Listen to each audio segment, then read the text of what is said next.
Hi friends, welcome to my channel. I am Sonique and today I've got some things to share with you. So first of all, I have the 20th anniversary Traveller's Notebook card size in brown, the leather company. I've got quite a few Traveller's Notebooks, it's just one of my favourite brands. So yeah, I'm really looking forward to opening this at some point, maybe not today, but in a future video, because I want to set it up. You might remember I had the passport size in Love and Trip, the red one, which I took to Paris. I don't know if I'm going away this year. I haven't quite decided, but if I do, this will be the one. But I'm thinking actually also, because it's so small card size, I actually might use this as a wallet. So my current setup is this fossil purse, which I absolutely love. I've got to be careful here actually. So inside this zip, driving license, I've also got a card wallet. So this has got, I don't know what to show. Yeah, this has got like little pockets for cards. Both sides. It's got a zip here for money. I do have a bit of money. We've got another pocket here. I do really love this purse. And then, driving license, we've got another zip here. If we've got anything else we want, any coins or anything we want to put in there. And then inside of that, I've got a card wallet, which is basically, I can show, it is basically just a card wallet with all the cards, and you know, there's loyalty cards that you can get, or even coffee cards that you can get, where you attend the coffees free. But you know, this is great. I can put my train tickets and all sorts in there. There's a pouch here that I can put little fold up paper in there if I want to, so it's really good. However, it's so bulky, you need like a handbag to carry the purse really, because it gets really weighty with, you know, the way you can use it. So maybe because this has got a zipper pouch, it's got a card insert as well, 4 notebooks, but I think there's also a notebook within the journal itself, and then a pocket for it. It's got everything here. So cotton bag, the leather cover, I had mine in brown.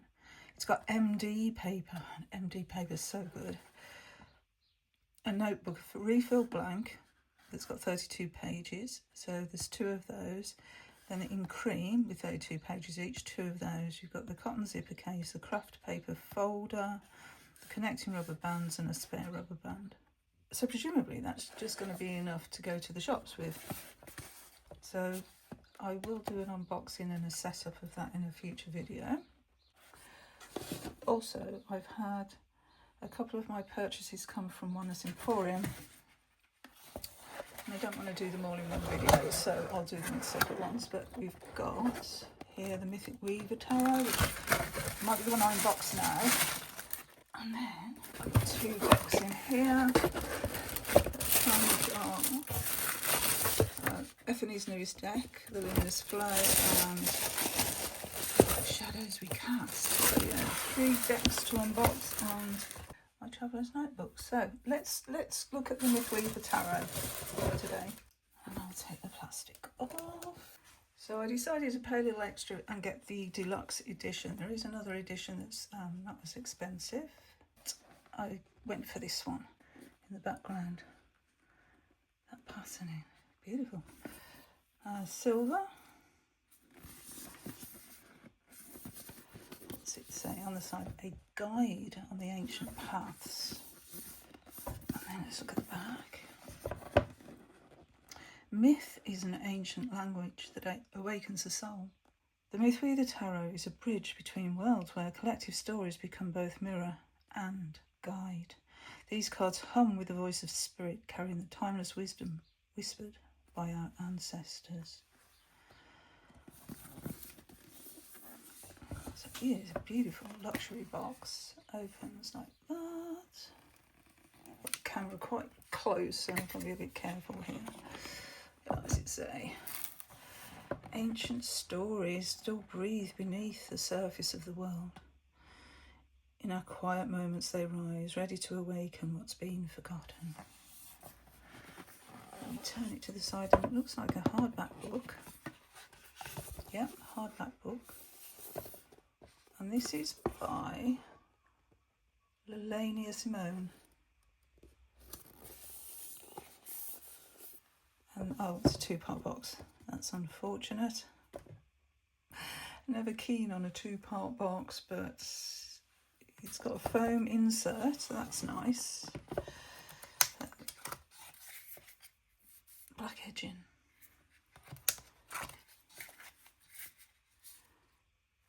Okay. So it's got this foam insert, so you could actually just take the insert out. Let's have a look at the guidebook. Lovely end papers. So 2025, like we've done it in Roman numerals. And then the contents page. So the Mythweaver Tarot, working with this deck. The Mythic Journey spread. I have got the Mythic Tarot, which I was looking at the other day. It's a very old deck. And it's got all the Greek myths in there. Oh, it's so good. Maybe I'll show that as well at another time. Anyway, we've got a Mythic Journey spread, Ancestral's Echo spread, and then we're into the cards themselves, and it looks like the major arcanas have been renamed.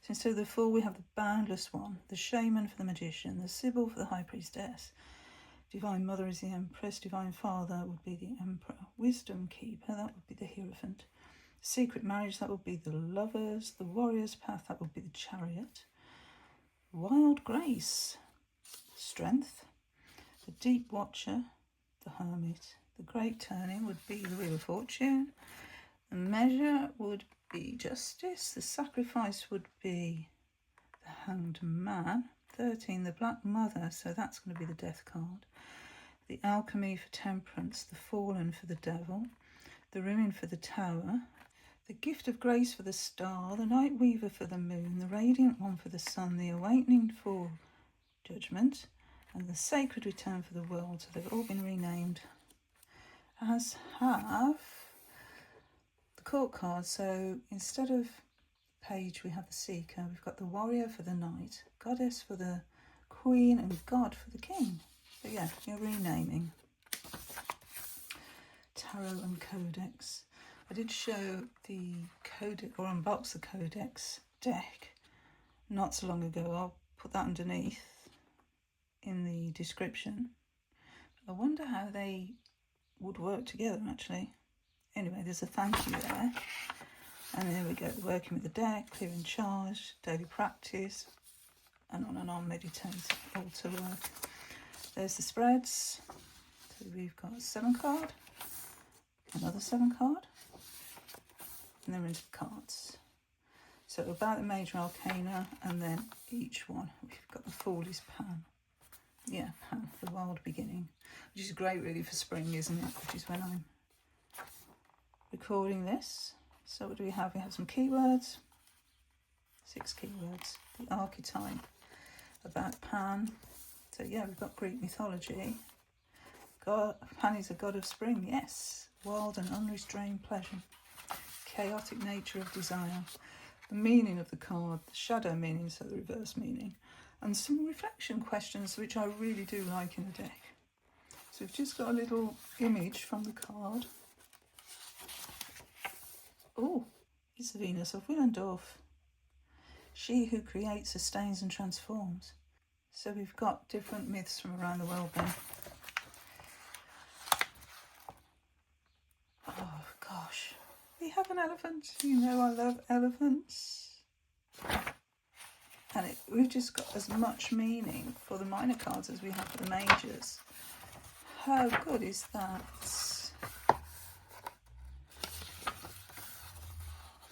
Wow. And then a word from the author. Ooh, that's a really great guidebook, I think. Let's have a look at the cards then. Oh gosh, they're matte. They're quite thin actually, a lot thinner than I would have expected.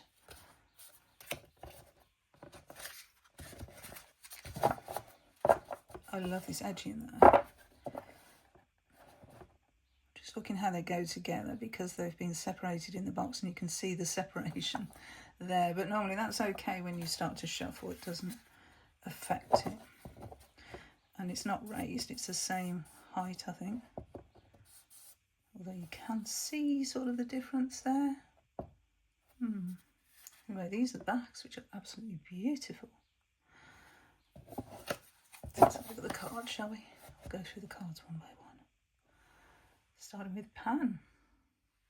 So on the card itself, it actually does tell you the name of the individual. So here it says Pan, the boundless one. So we even have a key phrase. And it's in like a silhouette almost, with the flowers around the outside. So the magician is Merlin, and we've got interconnectedness here with the mushrooms. And he's pointing. And he's got a symbol on this necklace here. The Sibyl, Oracle of Delphi, one of the priestesses. In Greek, this Divine Mother, which I already looked at in the book. You can get figurines of that, can't you? The Divine Father is Brahma, if that's how it's pronounced. So this is going to be good to actually learn about different myths from around the world. The Wisdom Keeper. So we've gone to Japan, I think, here. Lao Tzu. The Sacred Marriage. Joshua and Mary Magdalene.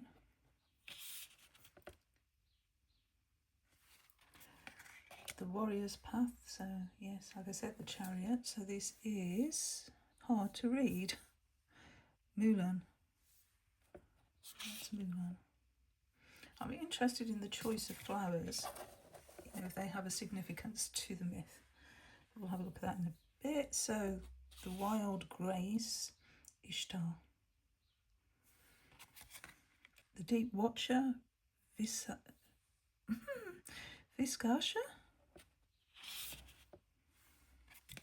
The Great Turning is the Dragon. The Measure is Mart, Egyptian. The Home God is Odin. So we're going all around the world, aren't we? Even got the runes in the background there. The Black Mother, Kali. Of course, it had to be Kali. The Alchemy, Nagus. If I mispronounce, I apologise in advance. The Fallen. Oh, it's Lucifer. The Ruin, Medusa. That story broke my heart. The Gift of Grace, Oset. That pyramid in the background. The Night Weaver. Ishar. The Radiant One. Amaterasu. The sun in the background. The Rising is a Phoenix. And the Sacred Return. No, I can't say that. Quetzal Lysat? I don't know. Oh dear. So those are the majors. So I'm interested to see if the minors are pippish or if they're scenic. The Torch of Prometheus. Oh, he gave us fire. That's brilliant for the Ace of Wands. Grandmother Spider. The 2. 3 of Wands is Sinbad the Sailor.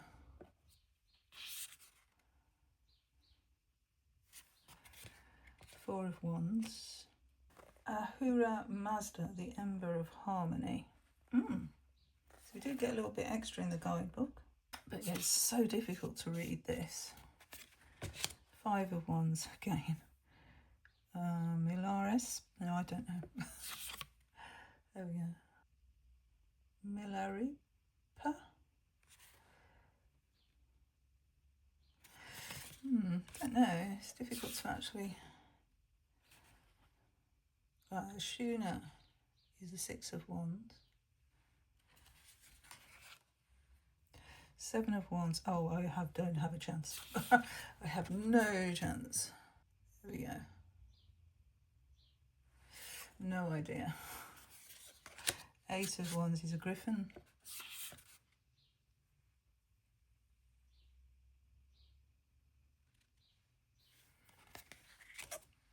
Wow. Isn't that glorious? Again, I'm having difficulty here, so I do apologise. They are about the same size as a tarot card, but with this border around, it's making the actual image quite small. But it's this banner here that is bothering me. It's so tiny, so that is a consideration if you're deciding whether or not you'd like this deck yourself. So this is Eravata, the bearer of worlds. A lot of trunks. I'm trying to focus here. It's quite, yeah, I'm having quite a difficulty. I think we're just going to have to carry on regardless, because it's not, the camera's not liking focusing on this deck, I'm afraid. Okay, Seeker of Wands, the Warrior, the Serpent, Rainbow Serpent. It's got these markings on the back. The Goddess of Wands is Pele. The God is Horus. And the Cups, the Holy Grail for the Ace of Cups.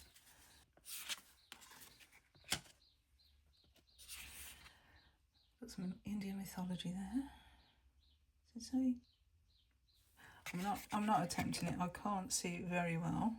The ones that I can see, I'll say. So we've got the Muses for the 3 of Cups, the Buddha for the 4, perfect. Gilgamesh for the 5. The 6 is the children of Lys, or Leah. 7 of Cups, this is Chimera. So part goat, part serpent, part lion. 8 of Cups.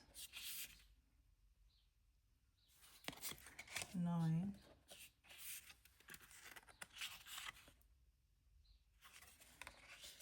And then the 10. Oh, we have a Salki for the Seeker. Oh, that is gorgeous. Look at this. You see the face in the Salki. Oh, that's lovely. Hippocampus for the Warrior of Cups. The Goddess.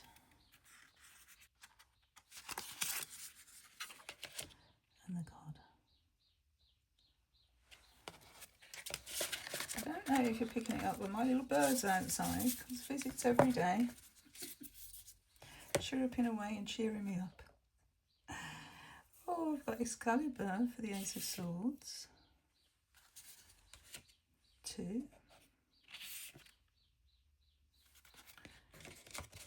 3. 4. Hypnos, the god of sleep, isn't it? 4 of Swords. That's some good choices here, don't you think? Trojan horse for the 5. Got a Thunderbird for the 6. Kitsune for the 7.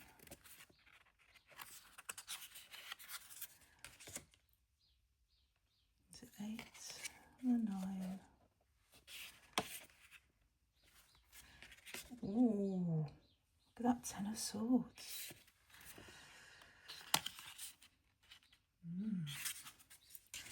Okay, the Seeker, the Warrior. Oh, it looks very much like a warrior. The Goddess, we've got Hecate. No dogs. Oh God. Okay, ace. I can't read that. Can't read it. 2. Yeah, it's the only downfall I'm seeing with this deck is that type there, but you have to go to the guide book obviously to be able to read it properly. I like that 5. Oh, I do like that. It's a 6 white buffalo one. Hathor for the 7. Bastet for the 9. Oh yes, Viking World Tree there, the 10. It's a Seeker. White Stag for the Warrior. The Goddess. And the God. Nice, really, really nice. So, let's have a look at a few from the guidebook. I want to look at the 10 of Wands because it's an elegant. And from the Maidens, I might look at Temperance, which would be the Alchemy. And then, should have a Cup card. Should have a Cup Court card. Let's have the Goddess. Yeah. So this is, as I said, Aravata, the bearer of worlds. And the keywords are burden, responsibility, overload, completion and obligation. So normally we would see the guy with the 10 wands trying to struggle with them in front of him. The archetype is the burden bearer, the one who carries the weight of duty, devotion and unseen labour. And elephants do, don't they? They really are used for labour. The burden bearer walks with quiet strength, often unnoticed, yet essential. This archetype teaches the sacredness of responsibility, but also the importance of discernment, knowing when to persist and when to release. It reminds us that true endurance is not about carrying everything, but about choosing what matters most and learning to let go of the rest. So that's the lesson behind the card, which is what we would see in a Rider-Waite-Smith meaning, isn't it? And then we have the mythological figure, Aravata. This is the enduring pillar of strength. In Hindu mythology, Aravata is a magnificent white elephant born from the churning of the cosmic ocean, a creature of immense strength and spiritual gravity.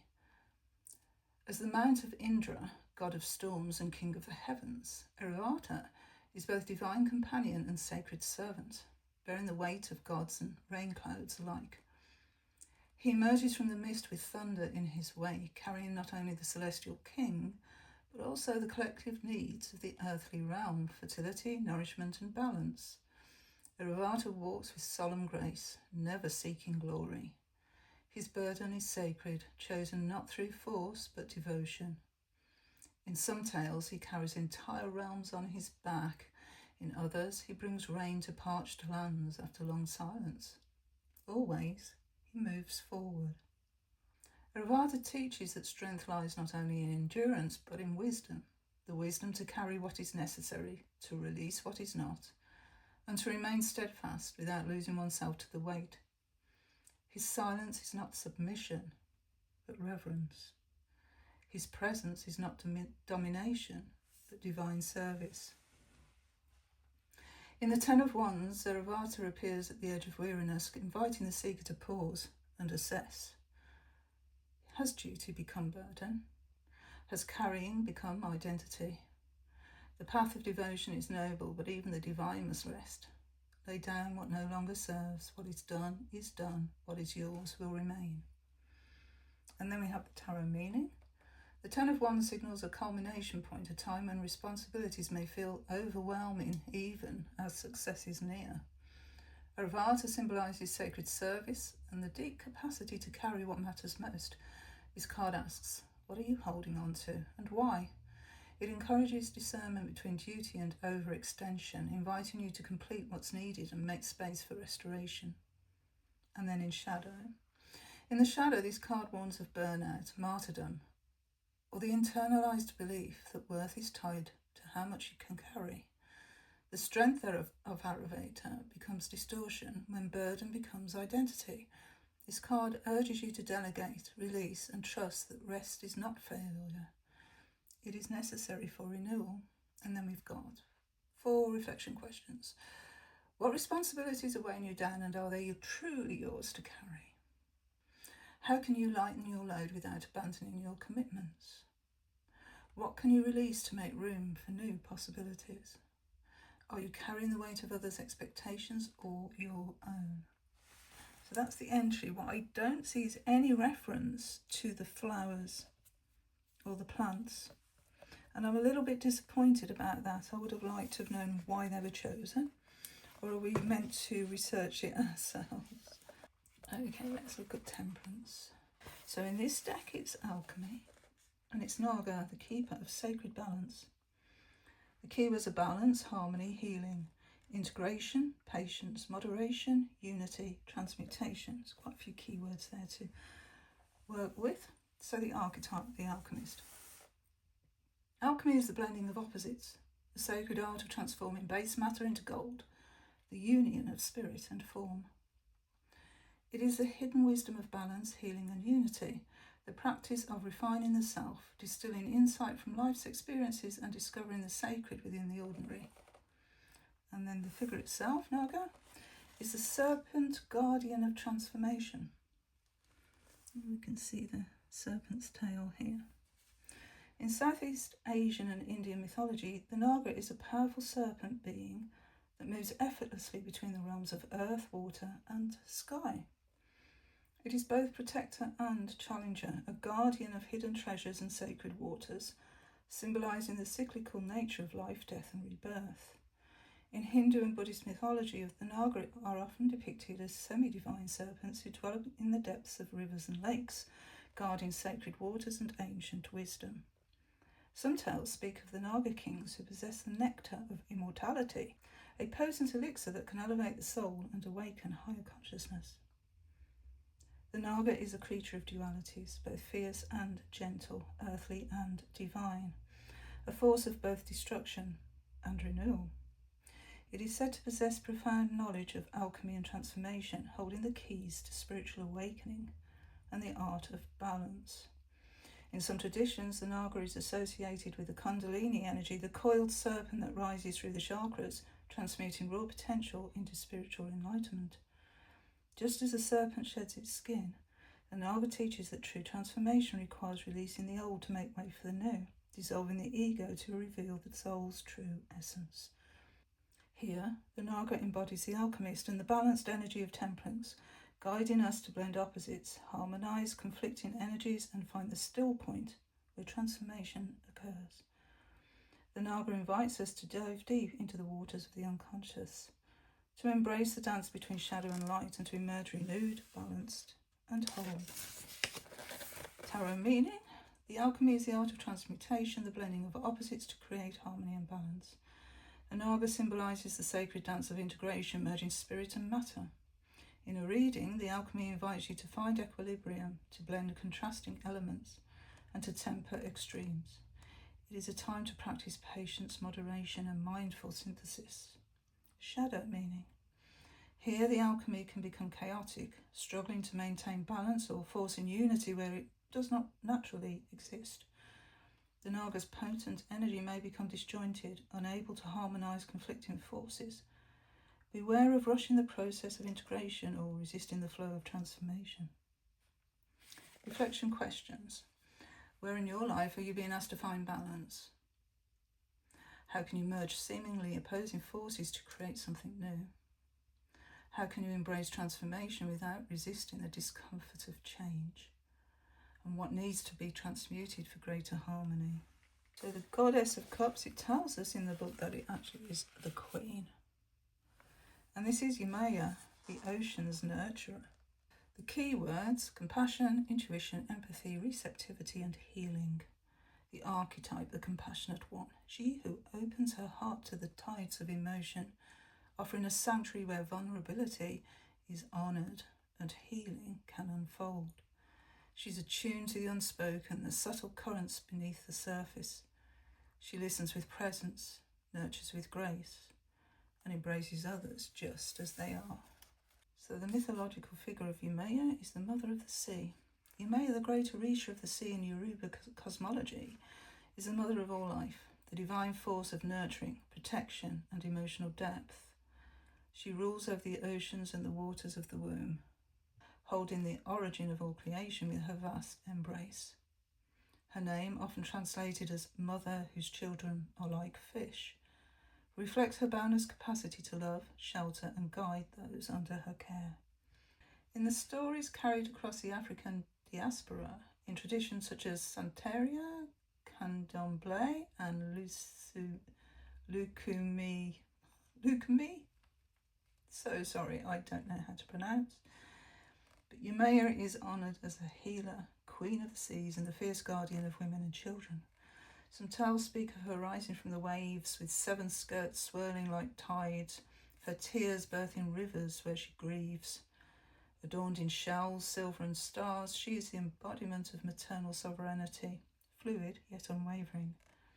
She is both calm tide and crashing wave, gentle embrace and formidable force. Her myths teach that emotional strength is born from surrender, not control, and from the willingness to feel, to weep, to rage, and to begin again. The Goddess of Cups carries this sacred energy, the wisdom of water and the strength of an open heart.